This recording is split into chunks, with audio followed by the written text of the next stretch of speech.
Well, konnichiwa. Welcome back to From the Red Carpet. On today's episode, we have a lot of new MCU news for you. Stuff about ShangChi, the Eternals, Shang-Chi, and there's an Evil Dead Rise trailer. So stick around, and we'll dive right in. Starting off, as I've mentioned, we may know our Sue Storm for the Fantastic Four movie. Last week I stated that Isaac Gonzalez is in the lead to play the Invisible Woman. Reed, however, is a bit more complicated. If it's not John Krasinski or Penn Badgley, then perhaps he will be played by Diego Luna, who is the newest in the running for Mr. Fantastic. Is this confirmed, though? Well, more or less. It's not clear exactly if he'll get the role, but currently his name is the newest in the hat. An old character may be returning to the MCU. Liv Tyler, who played Betty Ross way back in the Incredible Hulk movie, is once again in talks with Marvel Studios to return. It's uncertain when or if she'll return, but if she does, she may be playing the Red She-Hulk. But there's no confirmation just yet. RDJ is returning to the MCU. Well, kind of. He's reportedly returning as a Tony Stark variant for Secret Wars. But prior to that, he'll have a cameo as Tony Stark's AI in the Armor Wars movie. Way back in the Multiverse of Madness, we all wished that he would have been a part of the Illuminati like he was in the comics. But hey, this is still good news. We have some set photos from Loki Season 2.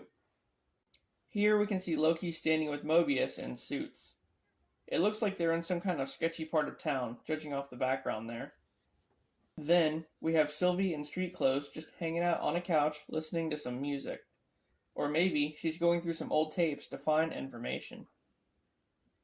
Next up, we have Loki, who is, well, somewhere. It's hard to say, really. And lastly, here he is falling. It's pretty hard to determine without context. But anyway, Loki Season 2 will continue Loki's story in the TVA as he was transported to an alternate timeline where Kang has taken over. Also, Season 2 will shed more light on Miss Minutes and give us a deeper look into her origin. Eternals 2 will take a storyline right from the comics. It's been reported that Part 2 will adapt the Judgment Day storyline, and the film will be called Eternals: Celestial Judgment. Basically what happens is, once mutants are widely known in the 616 universe, Druig deems them all deviant and wants to take them all out. This alerts the Avengers, who search for a weapon to stop Druig from taking out all the mutants. So they turn to Progenitor, a celestial who suddenly turns on all the Avengers and wants all of mankind extinct. From there, with the help of Eros, the Avengers, X-Men, and the Eternals come together to fight the Progenitor. The Celestial proves too strong to defeat, and Cersei was actually killed in battle. Then, Ajax challenged the Celestial to judge itself, and when it deemed itself too unworthy, the Celestial became dormant once again, and humanity was saved. It will definitely be interesting to see the MCU adaptation of the storyline. Speaking of Celestials, one is the main focus of the Thunderbolts film. But first, let's talk about Sentry. So, as we learned, Sentry will be the main villain of the movie. Initially, Sentry will be created by Valentina as part of the team. But throughout the course of the movie, he'll start to lose his mind and become unstable. This will put him up against the rest of the team, who have to stop him by any means necessary. As far as the Celestial goes, Tiamat, which is the one from the Eternals movie, will feature heavily in this one. Since the events of the first Eternals film, Tiamat has been turned into an island called Genosha, which in the comics served as the home for mutants. The team's mission in the movie will be to extract adamantium from the island. So, there it is, the MCU's introduction to adamantium. It's inside of Celestials.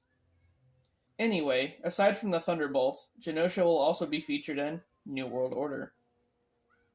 In New World Order, the main villain of the film will be Thunderbolt Ross, who is now the president. At some point in the movie, he'll become the Red Hulk, and along with every other nation, will be racing to claim Genosha and the adamantium for himself, with it being a new resource more valuable than vibranium. We will also see some other villains along the way who are trying to claim the adamantium for themselves, like the Leader, played by Tim Blake Nelson, Sabra, played by Shira Haas, and another villain played by Jessica Chastain. Reportedly, she's playing the Red Skull's daughter, Sin, but it hasn't been confirmed. Eventually, Sam Wilson will put together a new Avengers team to face off against the Red Hulk, including Joaquin Torres, the new Falcon, and Patriot. It should be pretty insane. The Nova special presentation has recently been upgraded to a full-length movie. There's no update on who's playing him just yet. So, we have a title for Shang-Chi 2. It will be called The Wreckage of Time, and will feature the fallout of Sylvie killing He Who Remains.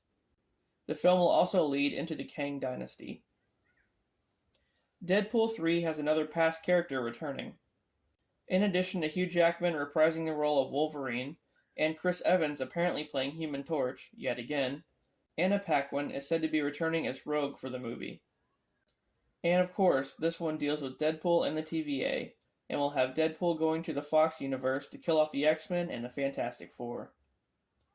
Many fans wonder where this will sit in the timeline as far as X-Men films go.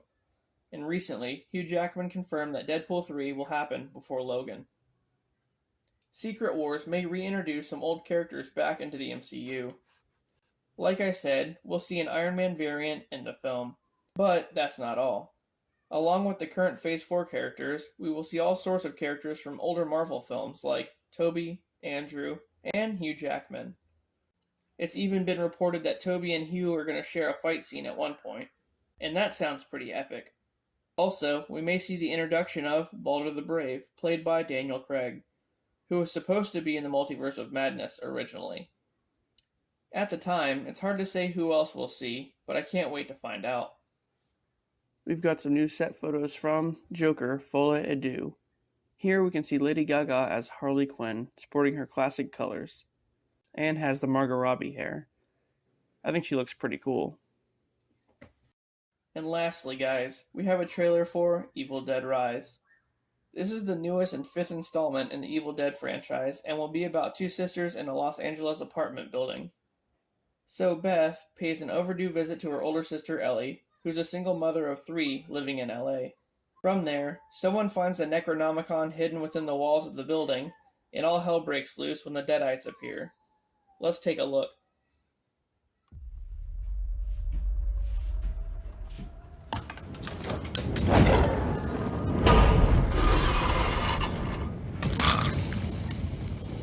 What's up, sis?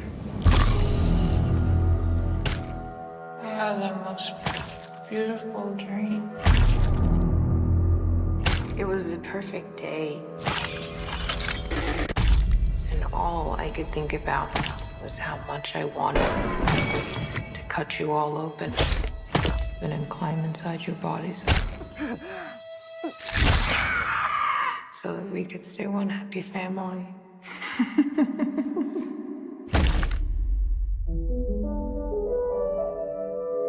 When I was just a little girl, I asked my mother, What is this, Danny? I found it. what will I be?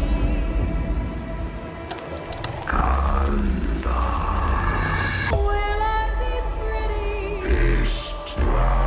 Will I be rich?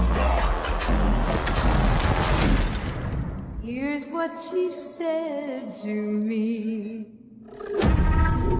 Open up now. You don't look so good, Mom. Nothing a big old kiss from you won't fix.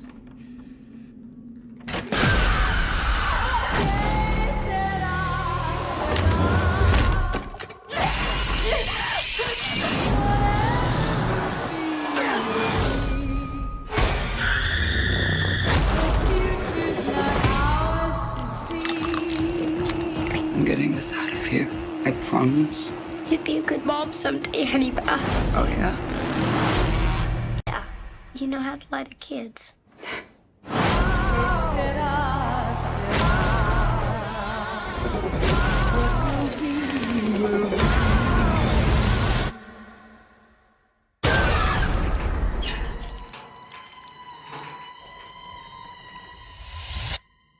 Mom? Mommy's with the maggots now.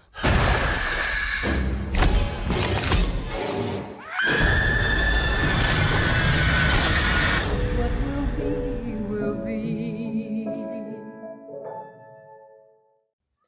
Alright, guys, well, that does it for this episode of From the Red Carpet. I hope you enjoyed it, and if you did, please like and subscribe for more. And with that, I'll see you on the next one.